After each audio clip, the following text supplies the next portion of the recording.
At Stafford's International Investigation Bureau in the Strand, where he was employed, they did not require him to solve mysteries which had baffled the police.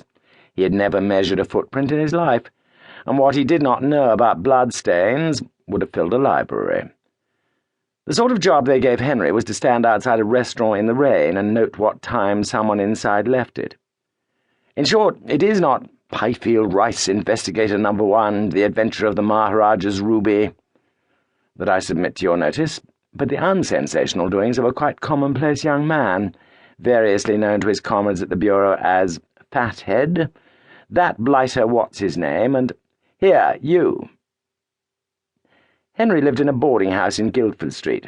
One day a new girl came to the boarding house and sat next to Henry at meals. Her name was Alice Weston. She was small and quiet and rather pretty. They got on splendidly. Their conversation, at first confined to the weather and the moving pictures, rapidly became more intimate. Henry was surprised to find that she was on the stage, in the chorus. Previous chorus girls at the boarding house had been of a more pronounced type, good girls, but noisy, and apt to wear beauty spots. Alice Weston was different. "I'm rehearsing at present," she said. "I'm going out on tour next month in The Girl from Brighton. What do you do, Mr. Rice?" Henry paused for a moment before replying. He knew how sensational he was going to be. "I'm a detective." Usually when he told girls his profession, squeaks of amazed admiration greeted him. Now he was chagrined to perceive in the brown eyes that met his distinct disapproval. "What's the matter?" he said, a little anxiously, for even at this early stage in their acquaintance he was conscious of a strong desire to win her approval. "Don't you like detectives?" "I don't know. Somehow I shouldn't have thought you were one." This restored Henry's equanimity somewhat.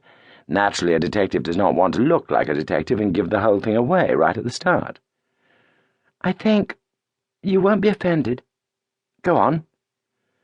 "I've always looked at it as a rather sneaky job." "Sneaky?" moaned Henry. "Well, creeping about, spying on people." Henry was appalled. She had defined his own trade to a nicety. There might be detectives whose work was above this reproach, but he was a confirmed creeper, and he knew it.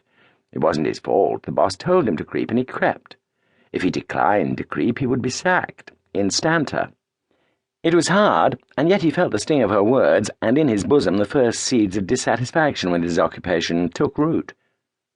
You might have thought that this frankness on the girl's part would have kept Henry from falling in love with her. Certainly the dignified thing would have been to change his seat at table and take his meals next to someone who appreciated the romance of detective work a little more. But no, he remained where he was, and presently Cupid, who never shoots with a surer aim than through the steam of boarding-house hash, sniped him where he sat. He proposed to Alice Weston. She refused him. "It's not because I'm not fond of you. I think you're the nicest man I ever met." A good deal of assiduous attention had enabled Henry to win this place in her affections. He had worked patiently and well before actually putting his fortune to the test. "I'd marry you tomorrow if things were different, but I'm on the stage and I mean to stick there. Most of the girls want to get off it, but not me. And one thing I'll never do is marry someone who isn't in the profession. My sister Genevieve did, and look what happened to her. She married a commercial traveller, and take it from me, he travelled. She never saw him for more than 5 minutes in the year, except when he was selling gents' hosiery in the same town where she was doing her refined speciality. And then he'd just wave his hand and whiz by and start travelling again.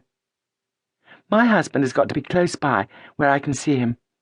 I'm sorry, Henry, but I know I'm right." It seemed final, but Henry did not wholly despair. He was a resolute young man. You have to be to wait outside restaurants in the rain for any length of time. He had an inspiration. He sought out a dramatic agent. "I want to go on the stage, in musical comedy." "Let's see you dance." "Well, I can't dance." "Sing," said the agent. "Stop singing," added the agent hastily. "You go away and have a nice cup of hot tea," said the agent soothingly, "and you'll be as right as anything in the morning." Henry went away. A few days later at the Bureau, his fellow detective Simmons hailed him. "Here, you! The boss wants you. Buck up!" Mr. Stafford was talking into the telephone. He replaced the receiver.